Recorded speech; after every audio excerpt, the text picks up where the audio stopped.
Bon, suite aux mails que je reçois, il y en a certains donc qui ne comprennent pas ce devoir. Donc on va faire une petite partie ensemble afin d'aider ceux qui me posent des questions. Donc on vous demande donc dans la liste qui est ici, dans les 6 fonctions que je vous ai données, donc vous savez bien qu'une fonction c'est tout simplement une relation entre un nombre x qu'on appelle antécédent vers un nombre y qu'on appelle image.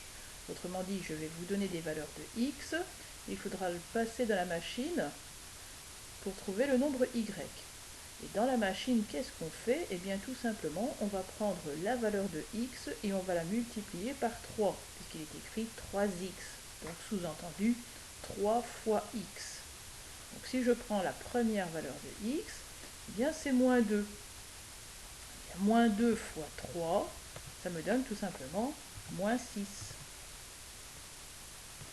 0 fois 3, ça me donne 0. Et ainsi de suite. Donc, qu'avons-nous fait pour passer de la première ligne à la seconde ligne? Donc, pour passer de moins 2 à moins 6, j'ai tout simplement multiplié par 3. La seconde est fonction. Donc à la fonction 2, le nombre x, il faut que je le transforme en un nombre y. Et comment trouve-t-on cette valeur y? Eh bien tout simplement en faisant 2 fois le nombre x plus 1. Donc quand le x vaut moins 2, 2 fois moins 2, moins 4 plus 1, moins 3. 2 fois 0, 0, plus 1, 1. Et ainsi de suite. Cette fois-ci, pour passer de la première ligne à la seconde ligne, il faut que je fasse 2 opérations. Une opération de multiplication et une opération d'addition. Troisième fonction, le nombre x, je le transforme en y égale moins 4 fois x. Autrement dit, moins 2 fois moins 4, 8. Moins 4 fois 0, 0. Et ainsi de suite. Donc, pour passer de la première ligne à la seconde ligne dans mon tableau, je n'effectue qu'une seule opération qui est multiplier par le nombre moins 4.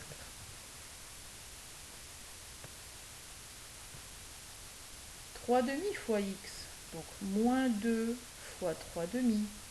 2 par 2, ça me fait 1, il y a un signe moins, moins 1. 0 fois 3 demi, 0. Je n'effectue qu'une seule opération également, je multiplie tout simplement par 3 demi. Je multiplie par moins 0,6, donc je vais marquer les réponses. Je l'élève au carré, moins 3 au carré, 9. Et ainsi de suite.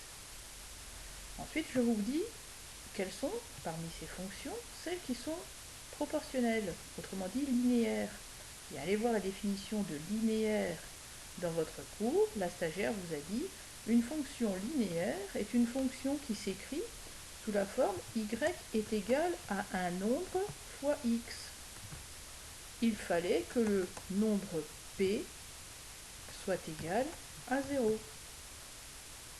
Donc, exemple, ici, eh bien, la valeur de p, le nombre qui est derrière le x, le nombre qui ne multiplie pas x vaut bien 0. Donc la f1 serait une fonction de proportionnalité. Donc, à vous de réfléchir pour les autres. Voilà pour le premier exercice.